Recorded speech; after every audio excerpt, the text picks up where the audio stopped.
আল গীবাতু আশাদ্দু মিনাজ জিনা, গীবত করা এটা জিনার চেয়ে আরো বড় ভয়াবহ। ব্যভিচার করা যেরকম অপরাধ, এর চেয়ে বড় অপরাধ হলো মানুষের গীবত করা। এই জবান দিয়ে গীবত করা যাবে না, মানুষের ব্যাপারে মিথ্যা অপবাদ দেওয়া যাবে না, মিথ্যা কথা বলা যাবে না। কারণ মিথ্যা কথা যখন কোনো মুমিন বলে, তার মুখের দুর্গন্ধে আল্লাহর রহমতের ফেরেশতারা 1 মাইল দূরে চলে যায়। এটা রাসূলের হাদিস যে মিথ্যা কথা বললে, যে মিথ্যুক মিথ্যা কথা বলে, ফেরেশতা যে তার সাথে থাকে তার থেকে 1 মাইল দূরে চলে যায়, তার কাছে আর আল্লাহর রহমত থাকে না। এখন কত মিথ্যা কথাই আমরা বলি, মিথ্যা কথা আমরা কোনো এটার পাপই মনে করি না। কি বলেন? মিথ্যার শেষ নাই। সকাল থেকে সন্ধ্যা পর্যন্ত যদি আমি হিসাব করি যে সারাদিনে কয়টা কথা বললাম, দেখবেন যে এর মধ্যে মিথ্যা কথা আসছে। এই মিথ্যা যে কবিরা গুনাহ, এটাকে আমরা গুনাই মনে করি না। এই জবান দিয়ে মিথ্যা সাক্ষী দেওয়া যাবে না। আমি কোন সমাজের বিচারপতি, সমাজের মোরাল, আমার ক্ষমতা আছে, এই ক্ষমতার কারণে আমি মিথ্যা সাক্ষী দিয়ে দিলাম। মানুষের ব্যাপারে, মজলুমের ব্যাপারে আমি মিথ্যা সাক্ষী দিয়ে দিলাম। হাসরের ময়দানে আল্লাহ রব্বুল আলামিনের কাঠগড়ায় দাঁড়ায় আমাকে জিজ্ঞাসিত করা হবে। এজন্য রাসূলুল্লাহ সাল্লাল্লাহু আলাইহি সাল্লাম হাদিসে পাকের মধ্যে বলে গেছেন, তারাকতু ফীকুম আমরাইন লান তাদিল্লু মা তামাসসাকতুম বিহিমা কিতাবাল্লাহি ওয়া সুন্নাত রাসূলিহ। দুইটা জিনিস এই উম্মত তোমাদের কাছে রেখে গেলাম। নবীজি অনেকগুলো ভবিষ্যৎবাণী দিয়েছেন, এগুলো নবীজির মুজিজা। আমাদের নবীজির অনেকগুলো মুজিজা ছিলেন, অলৌকিক ঘটনা, যেগুলো কোনো সাধারণ মানুষের থেকে হতে পারে না। এই অগণিত মুজিজাগুলোর মধ্যে একটা বড় মুজিজা হলো যে আল্লাহর রাসূলের ভবিষ্যৎবাণী যেগুলো পরবর্তীতে প্রতিফলন হয়েছে, এটাও রাসূলের একটা মুজিজা। যেমন রাসূলের মুজিজাগুলোর মধ্যে আল্লাহ রাসূল চাঁদকে দ্বিখণ্ডিত করেছেন, এটা রাসূলের একটা মুজিজা। হযরত জাবের রাদিয়াল্লাহু তাআলা আনহু এক যুদ্ধে রাসূল করিম সাল্লাল্লাহু আলাইহি ওয়াসাল্লামকে দাওয়াত করলেন, ইয়া রাসূলুল্লাহ আপনার দাওয়াত। নবীজি বললেন ঠিক আছে। হযরত জাবের মনে করছেন যে হয়তো 2-3 জন আসবে রাসূলের সাথে, তো খাবার পাক হইছে, নবীজিকে নিতে আসছেন। আল্লাহ রাসূল বললেন সবাই চলো। হযরত জাবের রাদিয়াল্লাহু তাআলা পেরেশান হয়ে গেছেন, আরে এতজন মানুষের খাবার তো আমি পাক করি নাই। দৌড়ায় বিবির কাছে গিয়ে বলছে ঘটনা তো ঘটে গেছে। কি হয়েছে? এমন এমন। বিবি বলেন রাসূল নিজের মুখ থেকে বলছেন তো? পেরেশানি হয়ে না। আল্লাহর রাসূল বাড়িতে আসলেন সব সাহাবীকে নিয়ে। এবার গোশতগুলো রাসূলের কাছে দেওয়া হলো। নবীজি সাহাবীদেরকে দিচ্ছেন, রুটি আর গোশত দিতেছেন। সকল সাহাবীরা তৃপ্তি সহকারে খাইলেন, রাসূল নিজেও খাইলেন। হযরত জাবের বলেন আমি তাকায় দেখি গোশত যেরকম ছিল ওইরকমই আছে। হযরত আবু হুরায়রা রাদিয়াল্লাহু তাআলা আনহু একজন সাহাবী, ক্ষুধায় কাতরাচ্ছেন। 2-3 দিন যাবত ওনার পেটে খাবার নাই, আসহাবে সুফফাতে পড়ে আছেন। হঠাৎ করে এক পেয়ালা দুধ আসছে। হযরত আবু হুরায়রা চিন্তা করলেন আজকে একটু খাওয়া যাবে। এবার রাসূল বললেন আবু হুরায়রা এই সবাইকে পান করাও। আবু হুরায়রা মনে মনে বললেন কাম সারছে, তাহলে তো আর আমার ভাগে মনে হয় আর পাওয়ার কোনো সুরত নাই, কারণ সবাইরই দিয়ে তো আমি নিজে আর পাবো না। সবাই তৃপ্তি সহকারে দুধ পান করলেন। হযরত আবু হুরায়রা পান করলেন। রাসূল বলেন আবার পান করো। পান করলেন, বলেন আবার পান করো। পান করতে করতে এক পর্যায়ে হযরত আবু হুরায়রা বলেন ইয়া রাসূলুল্লাহ আমি আর পান করতে পারছি না, আমার পেটে আর জায়গা নাই। এগুলো হলো রাসূলের মুজিজা। এর মধ্যে একটা বড় মুজিজা হলো, রাসূলের সবচেয়ে বড় মুজিজা হলো কোরআনুল কারীম। যে আল্লাহ তাআলা রাসূলকে কোরআন দিয়েছেন, যেই কোরআন ১৫০০ বছর পর পর্যন্ত তার পূর্ণাঙ্গ স্বকীয়তা নিয়ে কোরআন ঠিকই দাঁড়িয়ে আছে। এর জের জবর কোনো কিছু এটার মধ্যে পরিবর্তন করতে পারে নাই। ইংরেজ চেয়েছিল কোরআনকে উৎখাত করে দেবার জন্য, ইংরেজ নাই। পূর্বেকার যুগে বহু জাতি চেয়েছিল এই কোরআনকে এই জমিন থেকে উৎখাত করে দিবে। ইতিহাস কি বলে? যারা কোরআনকে নিঃশেষ করে দিতে এসেছিল তাদের অস্তিত্ব, তাদের নাম ওই দুনিয়াতে নাই। আছে, মানুষ ঘৃণা সহকারে তাদের নাম নেই। আর যারা কোরআনকে ভালোবেসেছিল, কোরআনের মহব্বত যারা বুকে লালন করেছিল, আল্লাহ রব্বুল আলামিন তাদের ইজ্জত, তাদের মান সম্মান এত বাড়িয়েছেন, শত শত বছর পরেও তাদের নামগুলা মানুষ ভালোবাসার সাথে নেয়। ইমামে আহমদ ইবনে হাম্বল রহমতুল্লাহি আলাইহি আল্লাহর কালামের জন্য ওনাকে জেলখানার মধ্যে যেতে হয়েছে। জালেম বাদশাহ দিনের পর দিন, বছরের পর বছর ওনাকে নির্যাতন নিপীড়ন চালিয়েছিল। এমন অবস্থা করেছে এক একটা বেত্রাঘাতে ওনার জামা পর্যন্ত ছিঁড়ে যাইত। ওই জামানার ইমাম শাফি রহমতুল্লাহি আলাইহিকে আল্লাহর নবী সাল্লাল্লাহু আলাইহি ওয়াসাল্লাম স্বপ্ন যুগে জানায় দিলেন, ওগো ইমাম শাফি, আহমদ ইবনে হাম্বলকে আমার সালাম জানাইবে। সুবহানাল্লাহ, জোরে বলুন। আহমদ ইবনে হাম্বলকে আমার সালাম দিবে, আমি রাসূল তাকে সালাম দিয়েছি এটা শোনায়া দিবে। আর তাকে বলবে আহমদ ইবনে হাম্বল হকের উপরে আছে, সে যেন নড়চড় না হয়। আহমদ ইবনে হাম্বল হকের উপরে ছিলেন। কিয়ামত দুনিয়া যতদিন থাকবে আহমদ ইবনে হাম্বলের নাম ততদিন বাকি থাকবে। তো এই কোরআন রাসূলের সবচেয়ে বড় মুজিজা। আর রাসূলের আরেকটা মুজিজা, যেটা যে রাসূলের ভবিষ্যৎবাণীগুলো, এটা রাসূলের আরেকটা মুজিজা। রাসূল অনেকগুলো ভবিষ্যৎবাণী করেছেন। রাসূল জানতেন যে আখিরি জামানাতে উম্মতের মধ্যে ফিতনা তৈরি হবে, উম্মত বিভিন্ন দলে তারা দলবদ্ধ হয়ে যাবে, বিভক্ত হয়ে যাবে। এজন্য রাসূল বলেছেন, এক হাদিসে এসেছে, আল্লাহর রাসূল আখিরি জামানার উম্মতের হালাত পেশ করতেছেন, যেমন একটা সময় আসবে হাতের মধ্যে জ্বলন্ত আঙ্গার রাখা যেমন কঠিন, এর চেয়ে বেশি হবে এই উম্মত তার ঈমানকে হেফাজত করা। অর্থাৎ হাতের মধ্যে আঙ্গার রাখাটা সহজ হবে তার জন্য, কিন্তু ঈমান হেফাজত করা এর চেয়ে বেশি মারাত্মক কঠিন হয়ে যাবে। আপনারা বলেন ওই সময়টা আসছে না আসে নাই? আমার মনে চায় না গান শুনতে, কিন্তু আমাদের কান দিয়ে গান শোনায় দেওয়া হচ্ছে। কি বলেন? গানের আওয়াজ আসছে কি আসছে না? চতুর্দিকে শুধু ফিতনা আর ফিতনা। রাসূল বলেছেন এই ফিতনার সময় যে ব্যক্তি দুইটা জিনিসকে আঁকড়ে ধরবে, তারাকতু ফীকুম আমরাইন, নবীজি বলেন দুইটা জিনিস তোমাদের কাছে আমি রেখে গেলাম, লান তাদিল্লু মা তামাসসাকতুম বিহিমা, যতক্ষণ না তোমরা এই দুইটাকে আঁকড়ে ধরবে ততক্ষণ তোমাদেরকে কেউ পথভ্রষ্ট করতে পারবে না।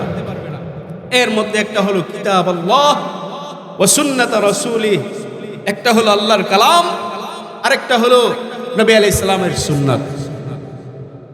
আল্লাহ তাআলার কিতাবকে, রাসূলের সুন্নাহকে কেউ যদি আঁকড়ে ধরে তাহলে কিয়ামত পর্যন্ত যত ফিতনাই আসুক না কেন এই ফিতনার বাতাস তার শরীরে লাগতে পারবে না।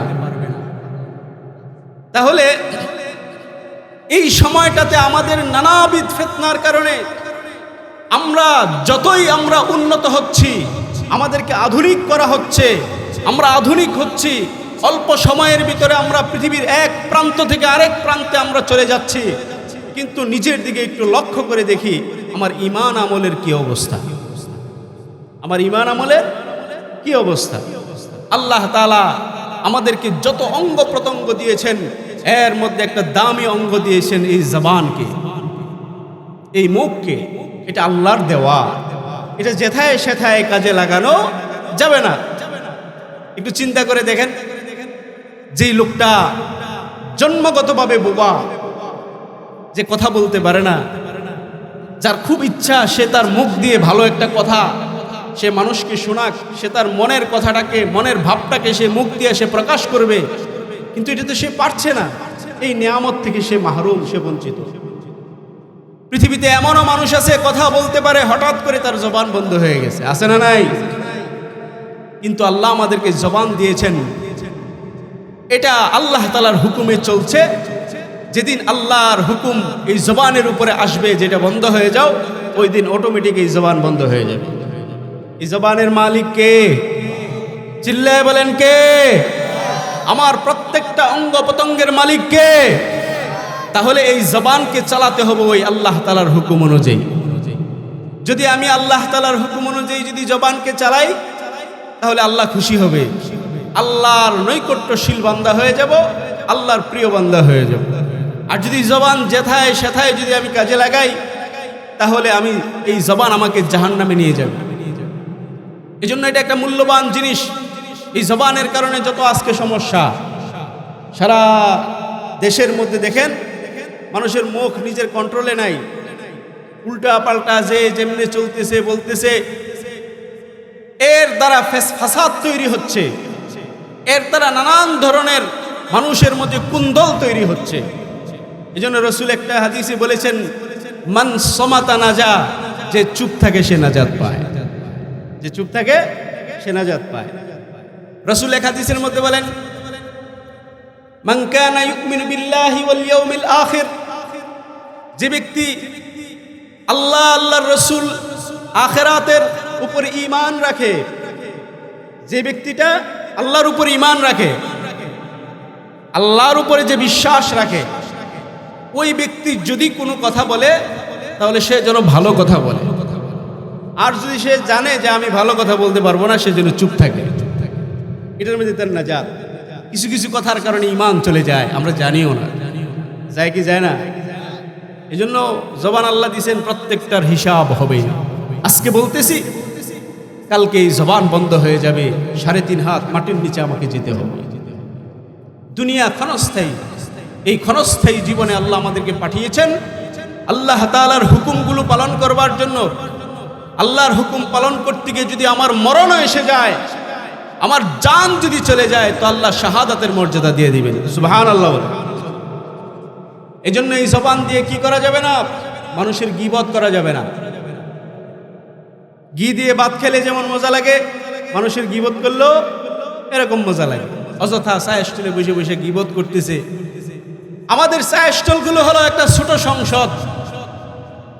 চায়ের স্টলে বসে সরকার একটারে নামাইতেছে, আরেকটারে বসাইতেছে, হয় কি হয় না? এই যে সকাল থেকে নিয়ে রাত্র পর্যন্ত চায়ের স্টলে বৈশা বৈশা এই অহেতুক কথাবার্তাগুলো বলতেছে, এর দ্বারা কোনো ফায়দা আছে বলেন? আপনারা কি মনে করেন যে এই কথাগুলো বলতেছি এটার কোনো হিসাব হবে না? এক চুল কেউ সামনে আগাতে পারবে না, এগুলো হিসাব দিতে হবে। তার হিসাব দিয়ে তারপরে তার কদম তার সামনে ফলাইতে হবে।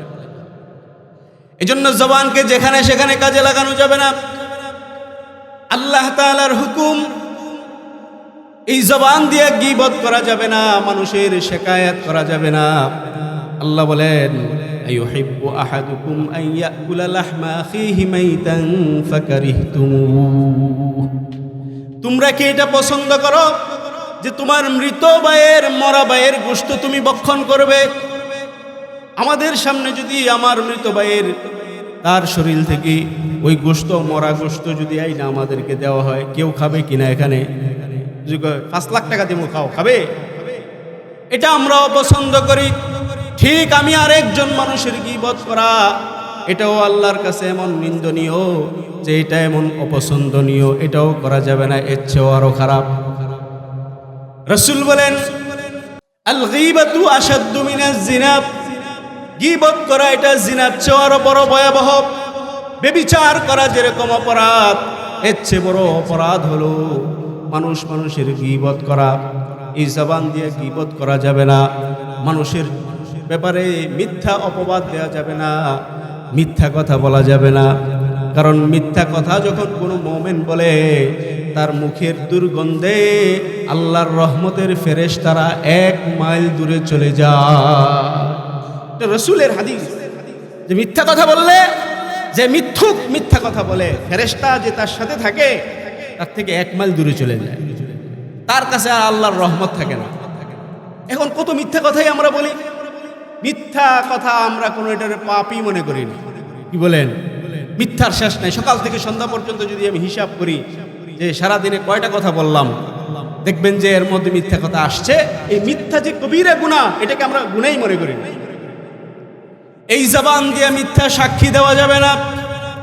আমি কোন সমাজের বিচারপতি, সমাজের মোড়ল, আমার ক্ষমতা আছে, এই ক্ষমতার কারণে আমি মিথ্যা সাক্ষী দিয়ে দিলাম। মানুষের ব্যাপারে, মজলুমের ব্যাপারে আমি মিথ্যা সাক্ষী দিয়ে দিলাম। হাসরের ময়দানে আল্লাহ রব্বুল আলামিনের কাঠগড়ায় দাঁড়ায় আমাকে জিজ্ঞাসিত করা হবে।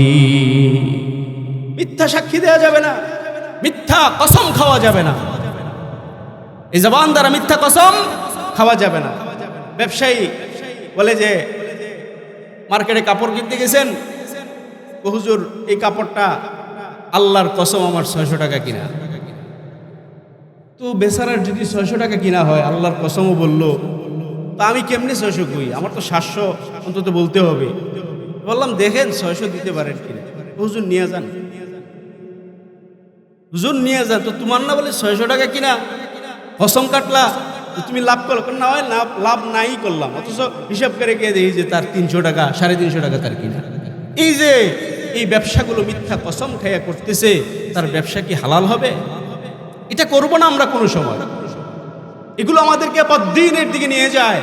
দুনিয়ার 2-1 টাকার লাভ করার জন্য মিথ্যা বলে, মিথ্যা কসম খেয়ে মানুষকে ধোঁকা দিয়ে আমি অর্জন করতেছি। আল্লাহর কসম, এই টাকার মধ্যে কোনো বরকত হবে না।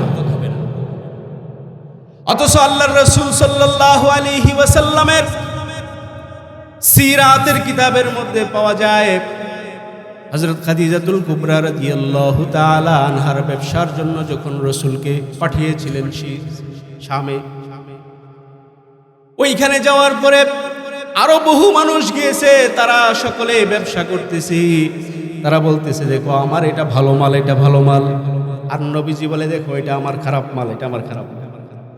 মানুষ বলে মুহাম্মদ সাল্লাল্লাহু আলাইহি ওয়াসাল্লামকে দেখতেছি খালি বলে যে এটা আমার খারাপ মাল, এরপরও মানুষ তার থেকে কিনে। আর আমরা এই যে বলছি যে এটা ভালো মাল, এরপরও মানুষ আমাদের দিকে ফিরেও তাকায় না। সততার সাথে যে ব্যবসা করবে, আল্লাহ তার ব্যবসার মধ্যে বরকত দেবে। এই ব্যবসা দিয়ে সে সুজা জান্নাতে চলে যাবে। রাসূল এক হাদিসের মধ্যে বলেন, আত-তাজিরু সুদুকুল আমিন মান নাবিয়িনা ওয়াস-সিদ্দিকিনা ওয়াশ-শুহাদা'i ওয়াস-সালিহিন। সততার সাথে, আমানতের সাথে যে ব্যবসা করবে, মানুষকে ঠকাবে না, বেজাল দিবে না, এমন একজন ব্যবসায়ী আল্লাহর সন্তুষ্টির জন্য, যে রিজকে হালালের জন্য যে ব্যবসা করবে, ওই ব্যক্তির মৃত্যুর পরে তার হাসর হবে নবীদের সাথে, সালেহিনদের সাথে, শহীদগণের সাথে। তাহলে ব্যবসা করে জান্নাতে যাওয়া যায় কিনা? কিন্তু মিথ্যা বললে ব্যবসা নষ্ট হয়ে যাবে। এজন্য আজকে থেকে ওয়াদা করি, এই জবানকে আল্লাহ যে কাজে ব্যবহার করলে নারাজ হয়, ওইটা করব না ইনশাআল্লাহ। এখন আসেন, এই জবান ব্যবহার করব কোন জায়গায়? এই জবানকে আমাদেরকে ব্যবহার করতে হবে আল্লাহর ইবাদতের মধ্যে, আল্লাহর জিকিরের মধ্যে, তেলাওয়াতের মধ্যে, কোরআন তেলাওয়াতের মধ্যে। বেশি থেকে বেশি কোরআন তেলাওয়াত করব, তাহলে আল্লাহর নৈকট্যশীল বান্দা হতে পারবো, ইমানদার হয়ে দুনিয়ার থেকে বিদায় হতে পারবো। এই জবানকে আমার ব্যবহার করতে হবে আল্লাহর জিকিরের মধ্যে। আজকে আমাদের জিকিরও আমাদের ভিতরে নাই, জিকিরও আমরা ভুলে গেছি। এজন্য সকাল বিকাল 3 তাসবিহ আদায় করা, সুবহানাল্লাহ ওয়ালহামদুলিল্লাহ ওয়ালা ইলাহা ইল্লাল্লাহ ওয়াল্লাহু আকবার, সুবহানাল্লাহ ওয়ালহামদুলিল্লাহ ওয়ালা ইলাহা ইল্লাল্লাহ ওয়াল্লাহু আকবার। কেউ যদি এই জিকিরটা যদি করে, সুবহানাল্লাহ সে বলল, রাসূল বলেন, হাদিসে আসছে যে একবার কেউ যদি সুবহানাল্লাহ বলে, জান্নাতে তার জন্য এমন একটা গাছ রোপণ করা হয়, আরবের সবচেয়ে দ্রুতগামী ঘোড়া 700 বছর দৌড়ায়ও এই গাছের ছায়া শেষ করতে পারে। আলহামদুলিল্লাহ, আল্লাহু আকবার, এই তাসবিহগুলা যে পাঠ করবে, আসমান জমিনের মধ্যবর্তী খালি জায়গাগুলো তার নেকি দিয়ে ভরপুর হয়ে যাবে। লা ইলাহা ইল্লাল্লাহ, কেউ যদি লা ইলাহা ইল্লাল্লাহ কেউ যদি দৈনিক 100 বার পাঠ করে, আল্লাহর রাসূলের হাদিস হলো 100 বার যদি কোনো ব্যক্তি দৈনিক লা ইলাহা ইল্লাল্লাহর জিকির করে, হাসরের ময়দানে আল্লাহ তার চেহারাকে 14 তারিখের পূর্ণিমার চাঁদের মতো উজ্জ্বল করে তাকে উঠাইবে। সময় কতক্ষণ লাগে? বেশি তো না। সকালে 100 বার, বিকালে 100 বার। এরপরে সাল্লাল্লাহু আলাইহি ওয়াসাল্লাম রাসূলের উপরে দুরূদ পড়ব 100 বার। রাসূল বলেন, মান সাল্লা আলাইহি ওয়াহিদান সাল্লাল্লাহু আলাইহি আশারা। আমার উপরে যে একবার দুরূদ পড়বে, আল্লাহ রাব্বুল আলামিন তার উপর 10টা রহমত নাজিল করবেন। এরপরে 100 বার আস্তাগফিরুল্লাহ, আস্তাগফিরুল্লাহ, আস্তাগফিরুল্লাহ, আস্তাগফিরুল্লাহ। আল্লাহর কাছে তওবা করব, ক্ষমা চাইব। কেউ সকালে যদি 100 বার পড়ে, বিকালে যদি 100 বার, এরকম 300, 600 বার যদি কেউ সকাল বিকাল পড়ে, ওই ব্যক্তির আমলনামায় কি পরিমাণ নেকি আসবে বলেন তো? কত জমা হবে?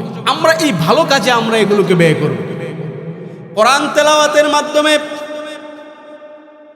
যারা কোরআন তেলাওয়াত করতে পারি না, আমরা যদি কোরআন তেলাওয়াত শিখি, তালিবুল ইলম হয়ে গেলাম। কোরআন শিখতে শিখতে যদি কোনো ব্যক্তি মারা যায়, ওই ব্যক্তি মরতে দেরি হবে, সে শাহাদাতের মর্যাদা পাইতে দেরি হবে না। চাইলে পারি না। এক মাহফিলে বলতেছিলাম, এক মুরব্বী দাঁড়ায় বলে, হুজুর আমগর ওই সময়টা আছে কিনা? আমগর কি আর ওই সময় আছে? এখন আমরা বুড়ো হয়ে গেছি, চোখে ভালো করে দেখি না যে কোরআন শরীফ শিখবো আমরা। বললাম যে মুরব্বী, আপনার পকেটে দিয়ে বড় একটা টাচ মোবাইল দেখা যায়, আপনি মোবাইল চালাইতে পারেননি? হ্যাঁ, আমি মোবাইল চালাইতে পারি। তো মোবাইলের তো কত ফাংশন যদি আপনি বুঝেন, কোরআনের একটা ফাংশন আপনি বুঝেন না। মানুষের নিয়ত লাগবে। প্রথম কথা হলো, কেউ যদি হিম্মত করে নিয়ত করে যে আমি কোরআন শিখবো, তার জন্য শিখা সহজ না কঠিন? আল্লাহ তাআলা এগুলো সহজ করে দিবে। আর না হয়তো ছোট্ট 10 বছর, 8 বছর, 12 বছরের ছেলেরা কোরআনের হাফেজ হয়, 30 পারা কোরআন যে তাদের দিলের ভিতরে রাখে, এটা কি তার চেষ্টায় না আল্লাহর রহমতে? এটা না, আল্লাহর রহমত না হলে এটা সম্ভব ছিল না। তা আমি পারবো না, আমি চেষ্টা করি যে মরণের আগেও তো আমি 1-2 সূরা আমি শুদ্ধ করতে পারবো, কি বলেন? তাহলে এইভাবে আমরা কোরআন তেলাওয়াতের মাধ্যমে আমরা আল্লাহ তাআলার এই জবানকে ভালো কাজে আমরা ব্যয় করব। এরপরে এই জবানকে আমরা ভালো কাজে ব্যয় করব। কেমন ভালো কাজে? বলে এই জবানকে ইসলামের জন্য যখন শুনবো আল্লাহর রাসূলের উপরে কোনো নাস্তিক আর মুরতাদ রাসূলের ইজ্জত নিয়ে ব্যঙ্গ করছে, তখন এই জবান থেকে আমার এই কথা স্পষ্ট বের হয়ে আসতে হবে, ওই নাস্তিক মুরতাদের বিরুদ্ধে ইসলামের পক্ষে সর্বপ্রথম আমার জবান দিয়ে যে কথা আসবে, আল্লাহু আকবার, রাসূলের ইজ্জত হরণে যে সমস্ত লোক অপচেষ্টা করবে, ওই নাস্তিককে ফাঁসির কাষ্ঠে ঝুলাতে হবে, তাদেরকে দৃষ্টান্তমূলক শাস্তি দিতে হবে। এইভাবে হকের আওয়াজ আমার গলা থেকে বের হতে হবে। এই জবানকে ভালো কাজে ব্যয় করতে হবে। রাসূলের খতমে নবুয়তকে নিয়ে কাদিয়ানীরা টানা হেসরা করে। কাদিয়ানী বাংলাদেশে আছে, এরা কোনোদিন মুসলমান হতে পারে না। তোমরা অমুসলিম হিসাবে থাকো, 92% মুসলমানদের দেশে কাদিয়ানী মুসলমানদের নামে তারা থাকতে পারে না। তোমরা যদি থাকো কাদিয়ানী সম্প্রদায় হিসেবে অমুসলিম হয়ে তোমরা থাকো। কথা বলেন ঠিক কিনা? পাকিস্তানের মতো রাষ্ট্রে যদি রাষ্ট্রীয়ভাবে কাদিয়ানী অমুসলিম ঘোষণা হতে পারে, আমাদের বাংলাদেশে কেন হবে না? আমাদের সকলকে এই জবানকে আমরা একথা ইসলামের জন্য ব্যয় করতে হবে। যদি আল্লাহর কথা বলতে বলতে, দ্বীনের কথা বলতে বলতে আমার মৃত্যু যদি এসে যায়, কোনো আফসোস নাই। আল্লাহর জন্য আমার মৃত্যুবরণ হয়েছে, দ্বীনের জন্য হয়েছে। যদি আল্লাহর জন্য হয়, দ্বীনের জন্য হয়, তাহলে মনে রাখেন যে এই জবানের কারণেই আমি জান্নাতে যাব। তাহলে কি বললাম যে যেথায় সেথায় এই জবানকে ব্যয় করা যাবে না। আল্লাহ আমাদেরকে বুঝবার, আমল করবার তৌফিক দান করুক। এই জবানকে কাজে লাগাইবে তো ইনশাআল্লাহ আমরা মানুষকে নামাজের দাওয়াত দিব। এখন তো জুমার নামাজটাও পর্যন্ত মানুষ পড়তে আসে না। কত ঈমান দুর্বল হয়েছে আমাদের। দেখেন, জুমার নামাজ পড়ব, জুমার নামাজও মহল্লার প্রত্যেকটা ঘর থেকে মানুষ আসে না, ঈদের নামাজও যায় না। আফসোস, এই লোকটা কিন্তু এক সময় সে তার নামাজের জন্য মানুষ দাঁড়াবে। কি দাঁড়াবে না বলে? হ্যাঁ, যেদিন সে নামাজ পড়তে পারবে না, মানুষ তার জানাজার জন্য দাঁড়াবে। তো মানুষ যে তার জানাজার জন্য দাঁড়াবে, শেষ বিদায় দিয়ে তাকে কবরে দেওয়া হবে, তো সে কি নিয়ে যাবে? কারণ রাসূল বলেন, আউয়ালু মা ইউহাসাবু বিহিল আবদু ইয়াউমাল কিয়ামাতিস সালাহ। হাশরের ময়দানে সর্বপ্রথম হিসাব হবে নামাজের হিসাব। এখন নামাজ পড়ে নাই সারা বছর, মৃত্যুর সময় ওই ব্যক্তির জানাজা দিয়ে তাকে কবরে নেওয়া হইলো, প্রথম যেদিন তাকে প্রশ্ন করা হবে তুমি তোমার নামাজের হালাত কি, সে কি জবাব দিবে? এজন্য আমরা এখন থেকে পাক্কা ওয়াদা করি, এক ওয়াক্ত নামাজও আমরা কাজা করব না ইনশাআল্লাহ। কি বলেন ভাই? আমাদের ঈমানকে মজবুত করতে হবে, হক ও হাক্কানিয়তের সাথে থাকবো, আল্লাহওয়ালা বুজুর্গানে কেরামদের সাথে আমি থাকবো। আমার সম্পর্ক নিসবতটাকে যদি আল্লাহওয়ালাদের সাথে হয়, তাহলে আমার এই জান্নাতটা, আমার শেষ পরিণতিটাও ভালো হবে ইনশাআল্লাহ। কি বলেন? আমরা আল্লাহওয়ালাদের সাথে, এই হক ও হাক্কানিয়তের সাথে থাকতে রাজি আছি তো ইনশাআল্লাহ? আল্লাহ আমাদেরকে বুঝবার আমল করবার তৌফিক দান করুক।